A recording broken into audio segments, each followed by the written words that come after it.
My brother ruined my life, got my wife pregnant, and now wants my help after our parents disowned him and left me a $3 million inheritance. You'd think surviving childhood with my brother Tyler would have been enough bad luck for one lifetime.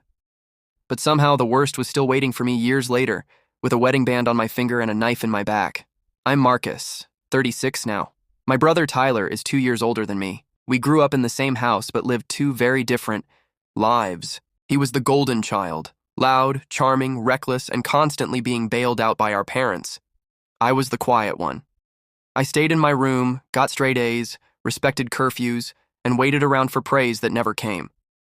Tyler could crash a car, lie to our parents' faces, skip class, and still be rewarded with, he's just going through a phase. I once got grounded for getting a B+ in chemistry. That's the dynamic we had. I wasn't jealous. I just learned early that I was invisible in my own family unless I failed spectacularly, which I refused to do. Tyler bullied me, of course. That's the part everyone always glossed over. Little humiliations growing up.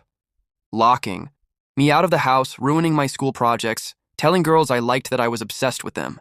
It wasn't brotherly teasing. It was calculated, mean, and always excused. Come on, Marcus, don't be so sensitive. By the time I turned 18, I'd perfected the art of detachment. I went to college out of state, graduated top of my class, and landed a solid job in finance by my mid-20s. I built a life that didn't include Tyler or our parents much. I visited on holidays, kept the peace, sent birthday cards. I didn't owe them more than that. Then I met Rachel. She was everything Tyler wasn't: quiet strength, intelligent, ambitious, grounded. We met through mutual friends at a conference and clicked instantly. 3 years later, we were married. My parents adored her, mostly because she looked like someone Tyler could have dated, which they saw as a win. Rachel took it in stride. She was always polite, even when my mom made passive-aggressive comments about how lucky I was. At that point, Tyler had hit rock bottom for the third or fourth time, failed a sales job, got dumped, and was couch surfing through various friends' places. When my parents called to ask if he could stay with us for a bit, I hesitated. Rachel was skeptical, but I let guilt win. I figured maybe, just maybe, Tyler had changed. He hadn't.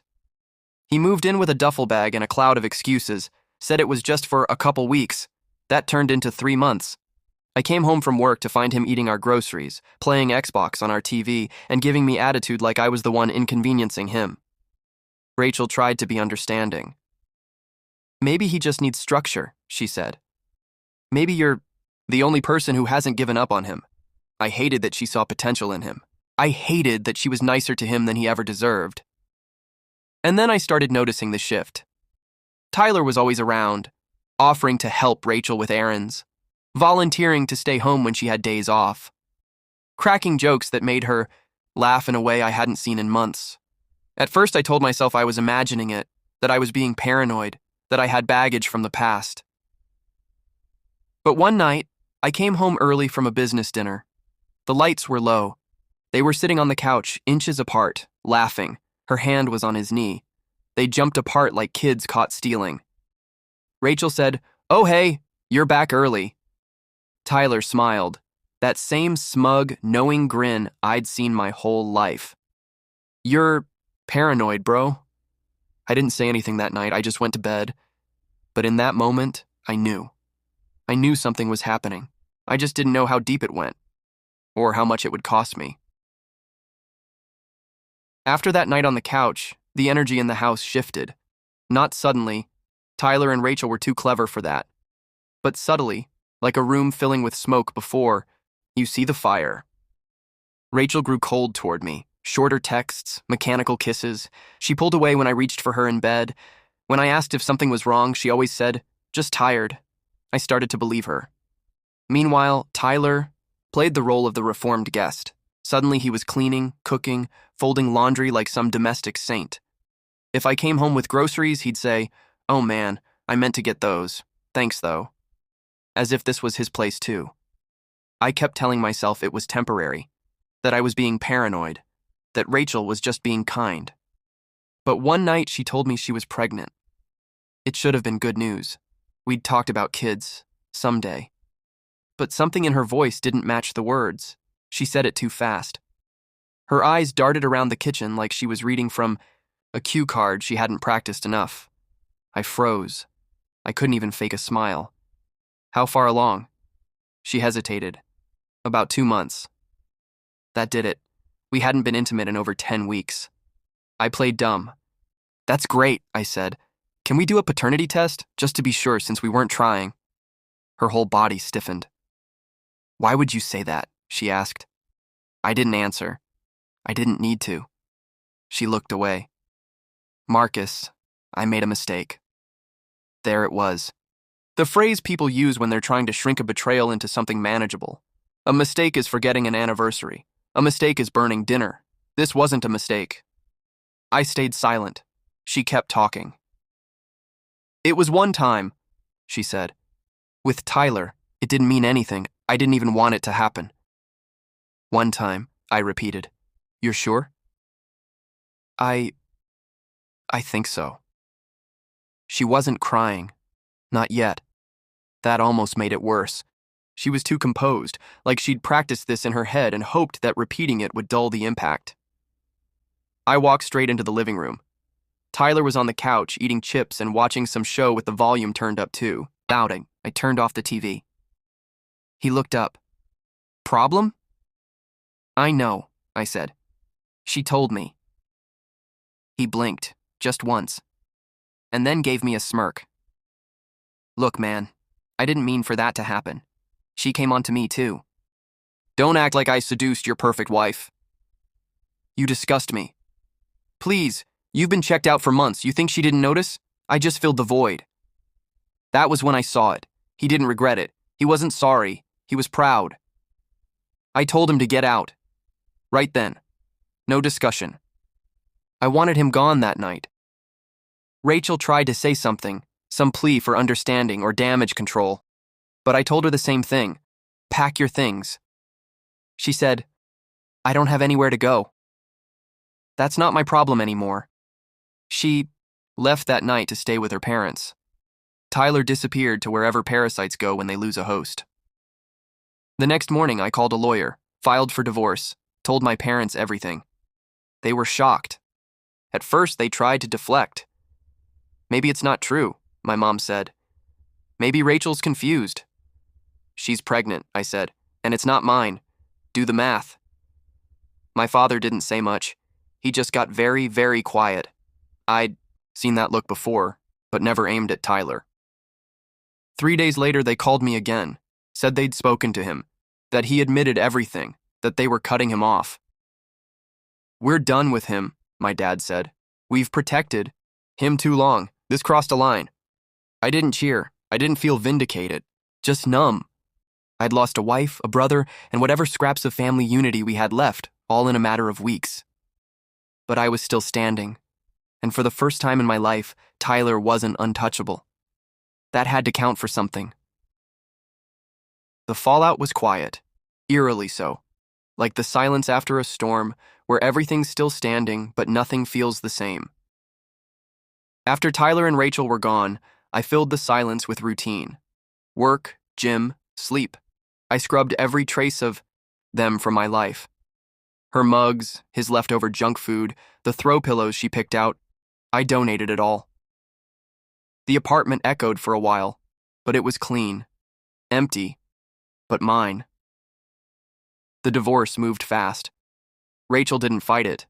Maybe she thought I'd come around. Maybe she was hoping for a softer landing, but I gave her nothing. Not anger, not sympathy, not money.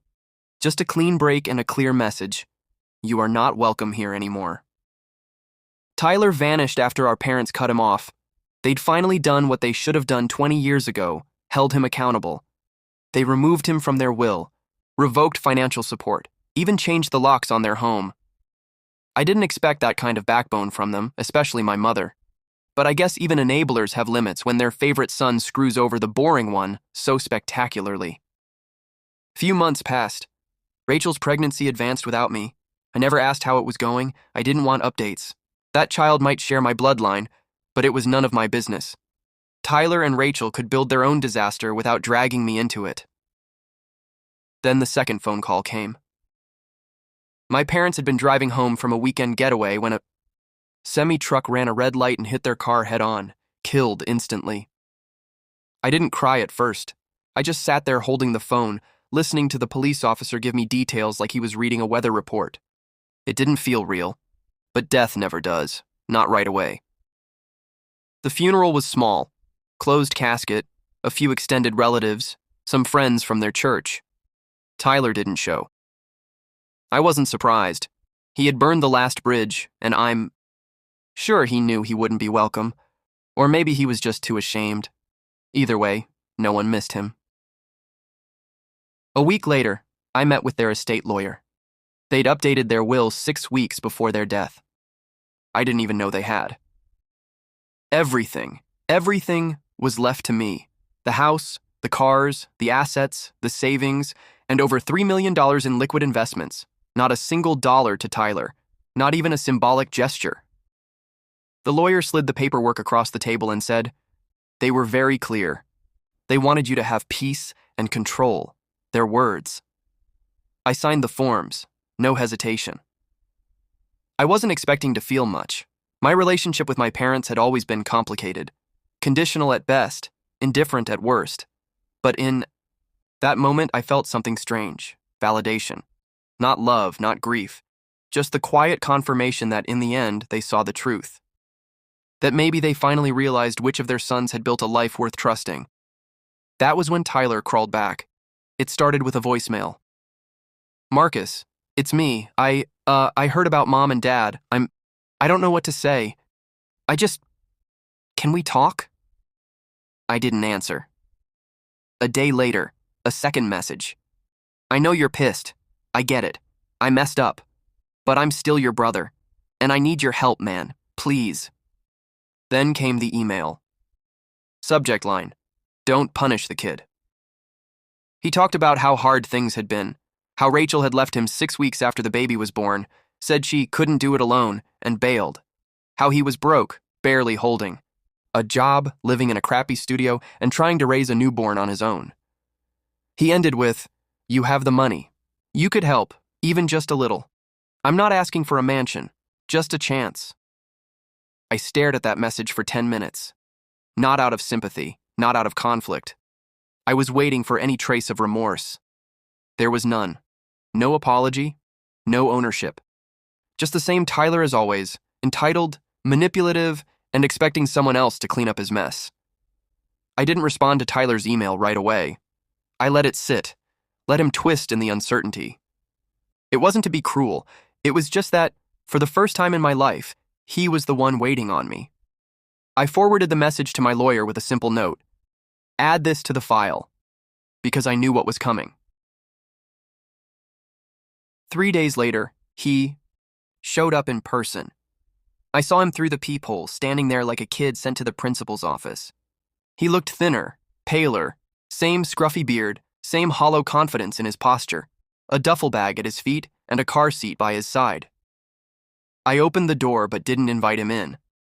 He gave me a forced smile. "Hey!" "Make it quick," he sighed and looked down at the car seat. There was a baby, maybe 3 months old, fast asleep. "That's Noah," he said. "Your nephew." I didn't respond. I wasn't going to pretend we were a family again.